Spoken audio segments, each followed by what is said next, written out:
And now our final speaker today is the president of the European Association for Psychotherapy, Irena Bezic. And we're thrilled that she's able to give us the final presentation today.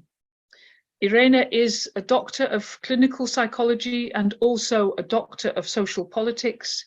She's a Gestalt psychotherapist, supervisor and trainer, and she conducts some teaching in the University of Zagreb. Her talk today is The Role of Psychotherapy in War, Lessons Learned from the War in Yugoslavia 30 years ago. We look forward to what you have to say to us, Irena. Oh, here I come. Here you come. So thank you for this opportunity to talk to all of you, although I don't see anybody, so it's a pity, but I hope I will be short in my presentation so that there will be time for some real questions. Actually, I organized this presentation more like a dialogue, so just to have opportunity to continue dialogue with all of you. I mean, this would be a dialogue between me now as a president of EAP and me being a psychotherapist and involved 10 years in working with the traumatized people in almost all war zones of ex Yugoslavia, which means Croatia, Bosnia, and Kosovo. And I was very impressed with these great presentations we had in the morning. So that I just want to add something from the history. I think the history is a good place to know it and learn from it in order to improve the present. So that's why I think my experiences from so long time ago can still be perhaps useful. I could start with this notion, let's say, and with my experience that when the war is happening, it is really overwhelming. It is the only reality you have, and you have to cope with everything what the war brings. This sounds a little bit like this first stage the Professor Larissa said. It's overwhelming, and it is the good news about it is that there is a second step. In this second step, you get used on war. You can organize, you can connect, you can make another structure with you, life structure which suits this war circumstances. But my experience is that this overwhelming impact of the war is there until the war ends. So, because it is, somebody also said, there is destruction everywhere, and there is actually no safety, no proper safety until the war ends. And it is difficult to maintain the personality you were before, not to see yourself just as a participant in this war, but also as a person, as a human being, as a psychotherapist. And to maintain the contact with the other people, with the rest of the world. These are really difficult parts during the whole war. But I will just go on and with putting the questions to myself and then answering these questions and hoping that you will have more questions to add. So the first question was, what was done right and what I would do again in the case of the war? As you see, this is no research data. That's why I didn't do any presentation. It is just talking from experience, talking from the heart, as Patricia said at the beginning. So what I would do again is engaging in everywhere where psychotherapy and psychosocial support is needed.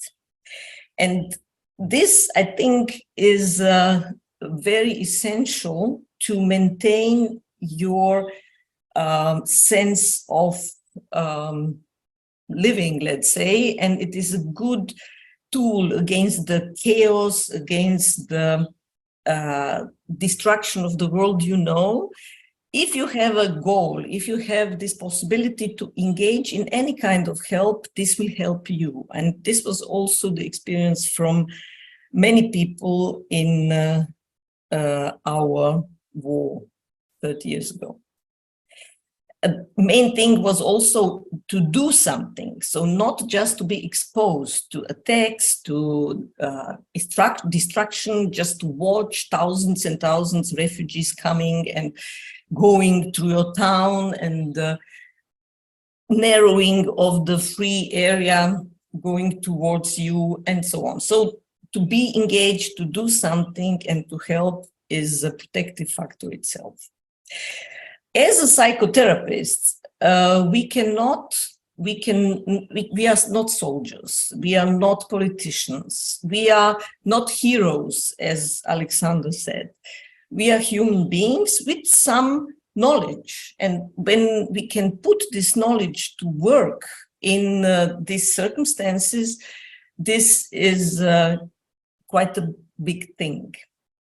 I would agree very much with Renos Papandopoulos, who showed us this pyramid of basic, or need for the basic social support, and then focused psychosocial support, and then steps up to the real trauma treatment of some very traumatized persons.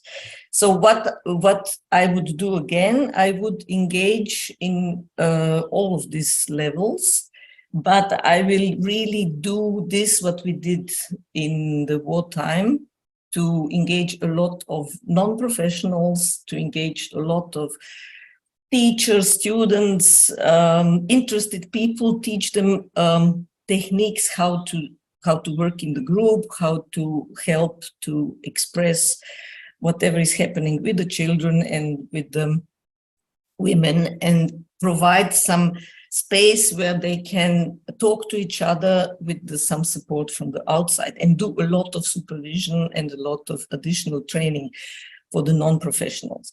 Because in the war, it is enormous number of people who are going through these atrocities and who are attacked and who are feeling helpless and isolated and so on. So there is a need for a lot of support on this basic level.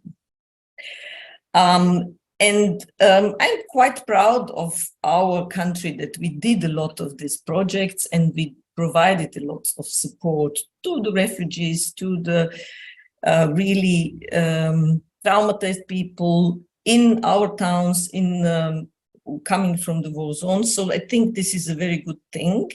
And it is also, I think it is, this is in the professional circles. At the beginning, it was underestimated, because everybody at the beginning wanted to do real psychotherapy and wanted to do real treatment. But the need was first to cover these basic needs, which doesn't need these very highly qualified trauma therapists. Then it is but I think it is also very nice and creative possibility what we did. So to offer new models, as Alexander said, that there are, in the war, there is new ways of killing, but there's new ways of finding healing possibilities, which proven to be true in our war. So we created a lot of handbooks and creative kits for the children with very simple instructions what to do, and distributed this in the areas where there was no helpers and no psychotherapists. I see development now. I see when Professor Larissa showed all the institutes who are involved, and all the professionals, so much more professionals in the field than it was in our war.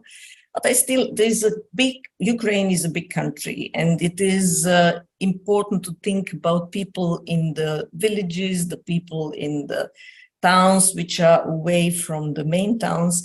And if you provide them a little bit of way and methods what to do and how to deal with this, what is happening around them, it is very helpful and it's useful. So it proved to be in our wall. But you need to have supervision. And so I'm very happy that you organize this supervision once a day, once a week, whatever, but the people have a backup and they can rely on this.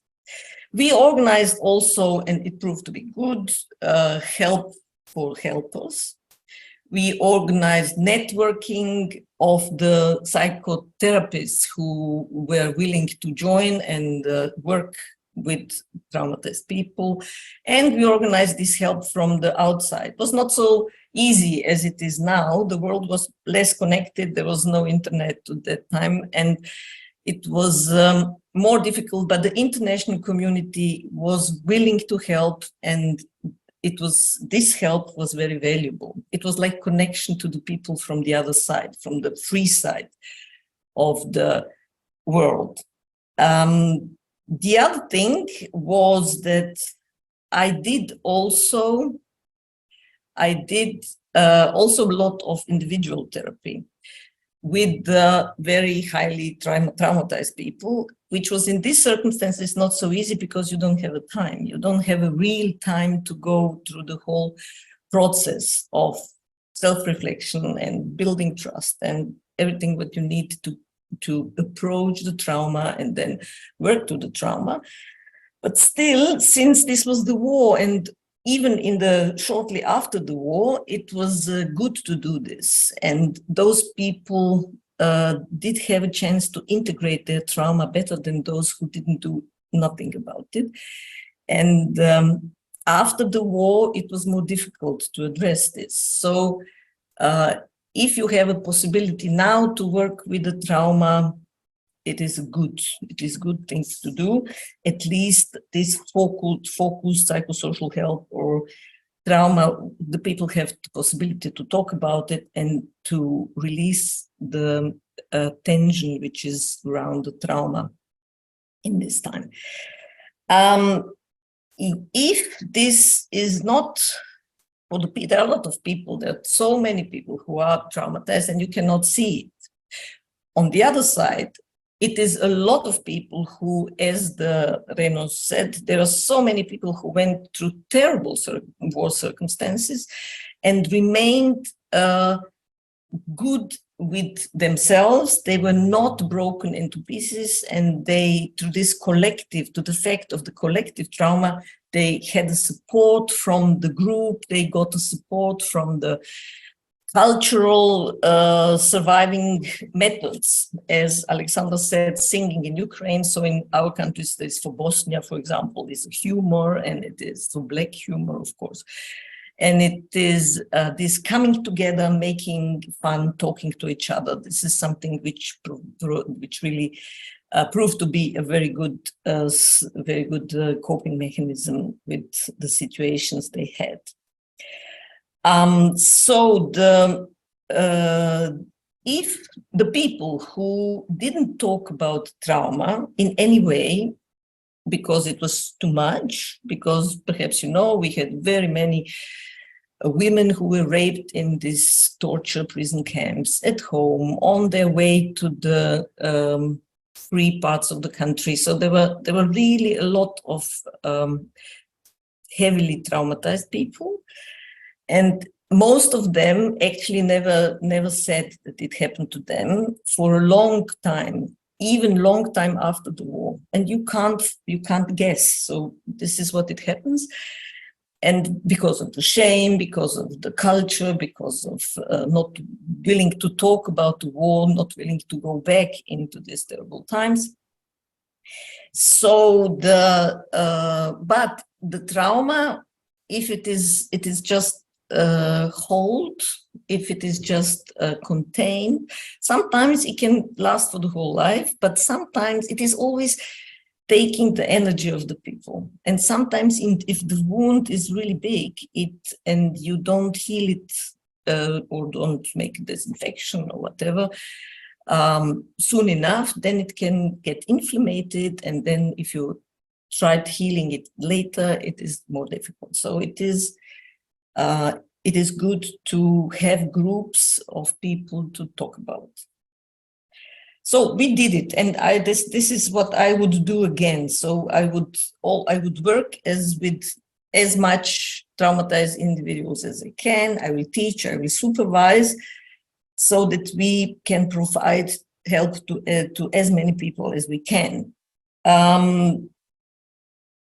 So this would be about what I would do again, what we did and what I would do again. Then it comes the question what I would do differently from present perspective, looking back 30 years ago. And I think I will, and it was also said in this presentation, so I'm so happy that the actual time now really shows quite the progress in dealing with the extreme circumstances. What I will do differently would be to provide more psychotherapy, not just supervision, for the psychotherapists and helpers.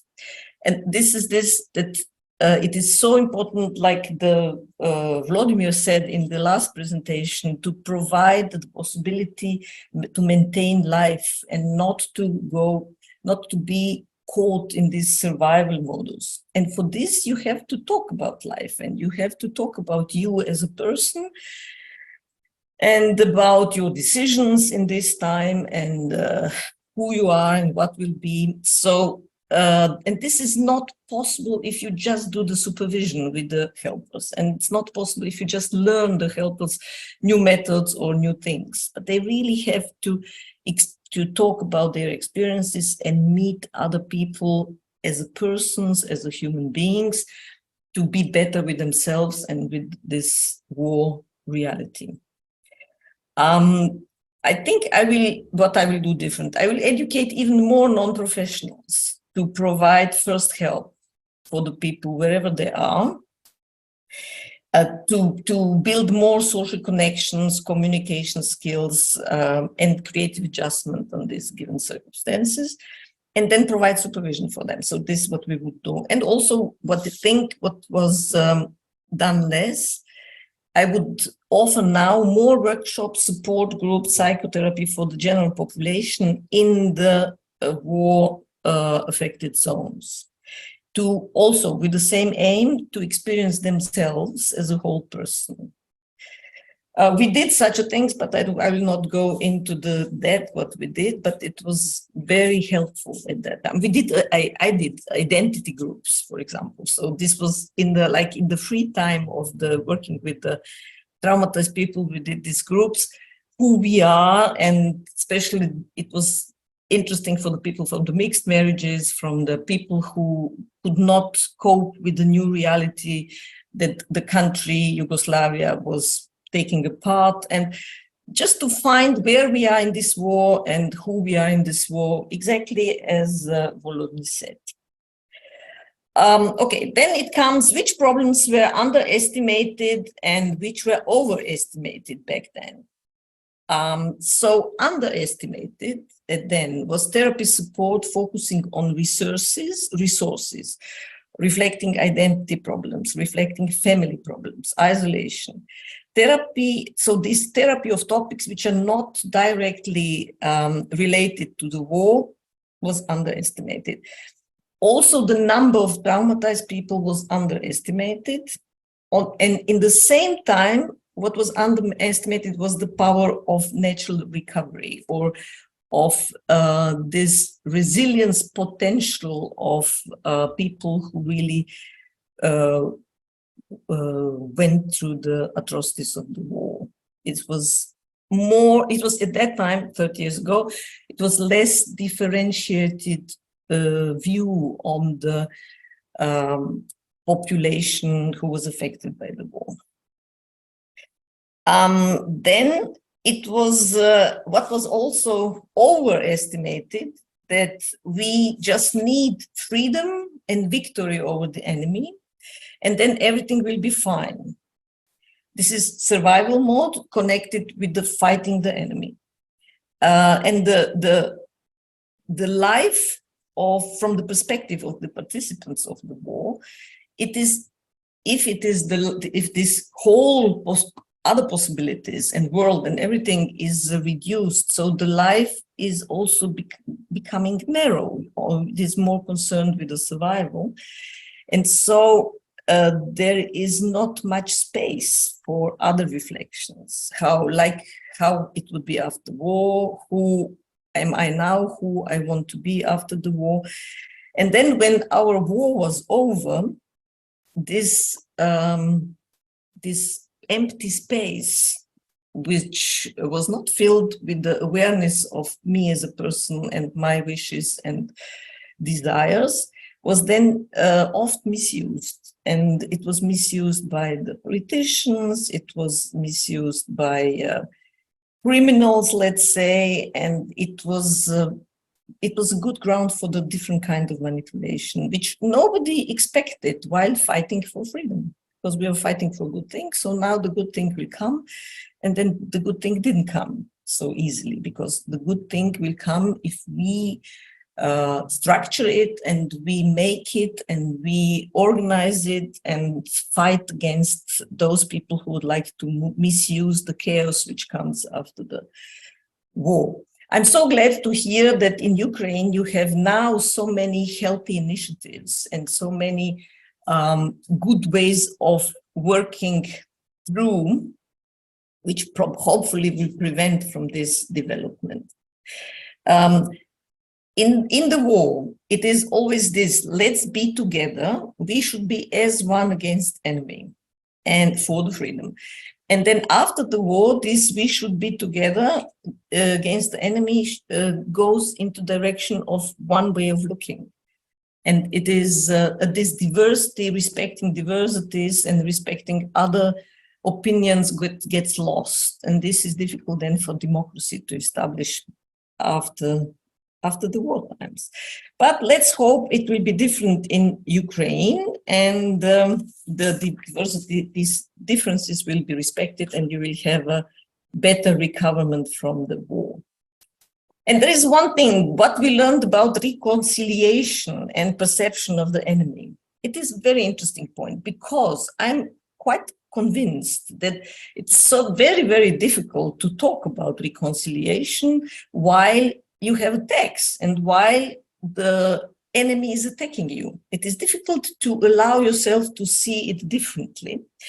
We had a lot of projects and trying from the international community coming into Croatia and coming and putting us together with the Serbs and with the Bosnians, and let's talk about reconciliation and let's look what you are doing and so on, which doesn't work. You cannot really listen to it properly.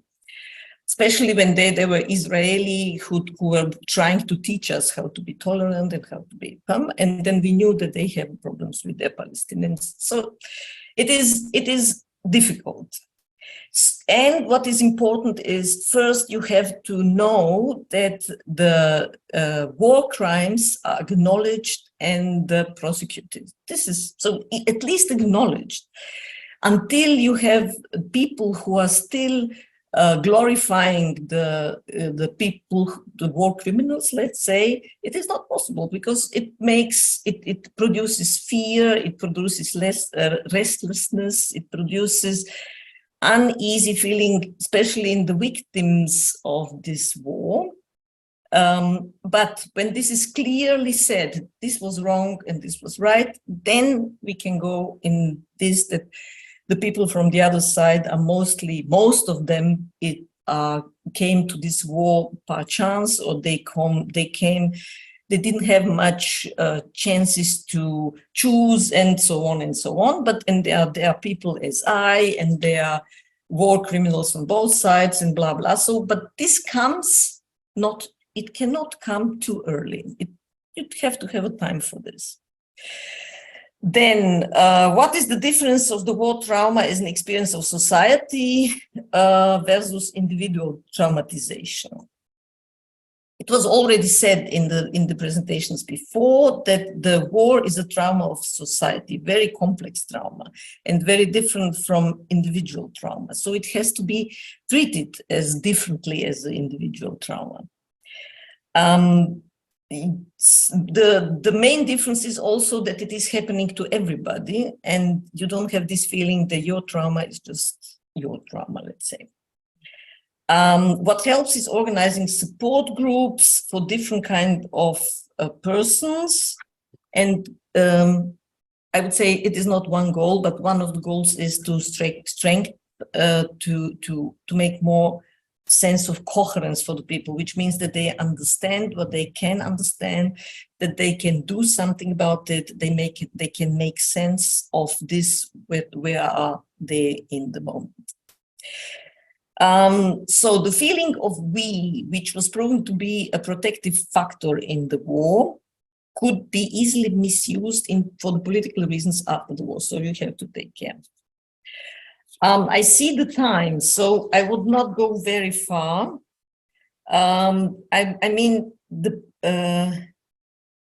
yeah, I said this, I just skipped this, and then we have the psychotherapy. What is happening now, 30 years after the war, how it is going on with our war traumatization. So I have to admit, we have 30 years after the war, we still work with the people with the PTSD.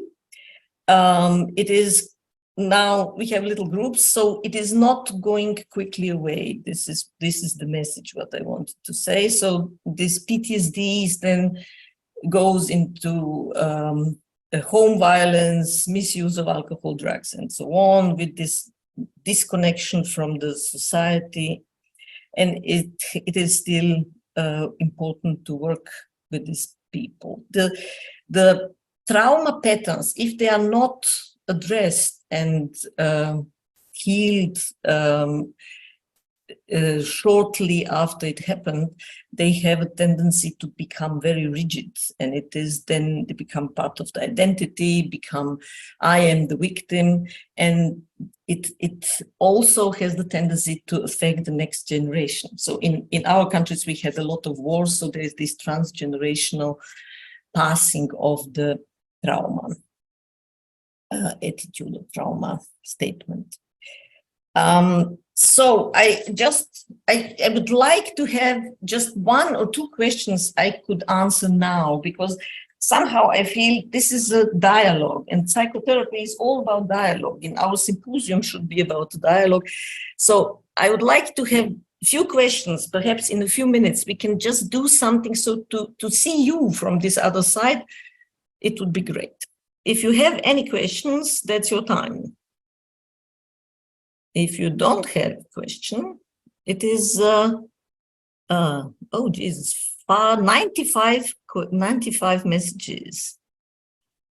Okay. So I think I will need some help from the technical support. Do you see any question? Peter, do you see any question that would be interesting to answer? I can't see it. It's mostly in... it was mostly in Ukrainian. Ukrainian, yes, I don't see any. But that perhaps we can ask our translator to choose one question, just to have... We could, but also someone raised their hand, Irena, yes, quite close to the start of your presentation. Please may we invite that person to raise their hand again and ask the question they wanted to ask? Yes. No? No. Good. Okay, so then I'm great in the time, and what was my idea also was to play a song which is exactly this, like, you know, to do it in the way you started with this Japanese bowl. And there is such a good song from Peter Mayer singing this song, but I can't send it. I asked Martinez to put it, but it is in YouTube. So I would then suggest everybody to just go in the YouTube and listen to this song before we start with the discussion in the afternoon, just to round and sum it up. So Japanese bowl, Peter Mayer. Maybe let's just try. Have you got it on your phone there now? Yeah, I can put it from my phone. Put it on high volume and just play it for us through see if we can. It would be a good way to finish the morning, Irena. Yes, perfect. Yeah, okay.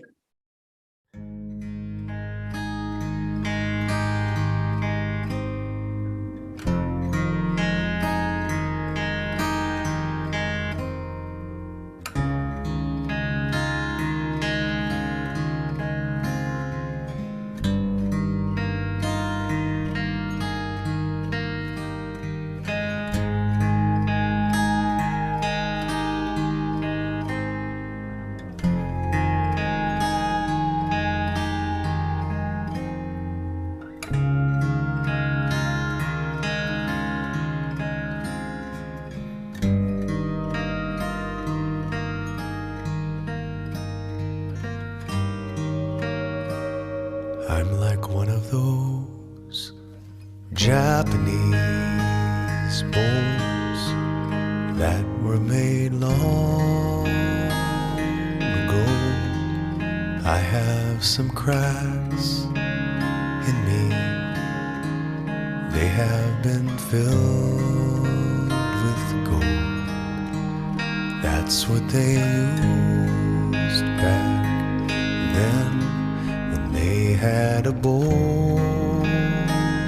to mend. It did not hide the cracks. It made them shine instead.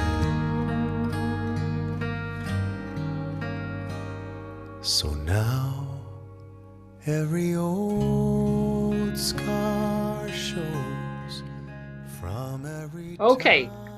Thank you, Irena. Thank you. We couldn't quite hear the music, but the images of the kintsugi and the bowls, the image is beautiful. And so I thank you, because that was the perfect presentation for us to close our presentations. You've gathered from all the other speakers this morning, and you've drawn so richly from your own experience.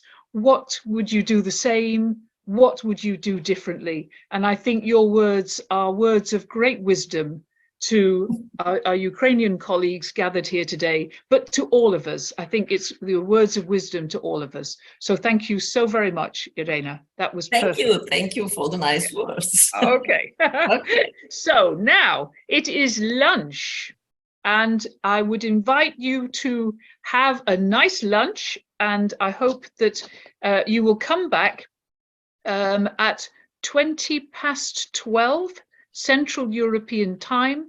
We will begin in this, all gathered here together. We will say a few things about perhaps what to happen in the discussion groups, and then Martinez will split everyone into the discussion groups. So thank you to all of our presenters for a superb morning. It has really been absolutely excellent. Thank you very much to all of our excellent presenters. And now it's time for lunch.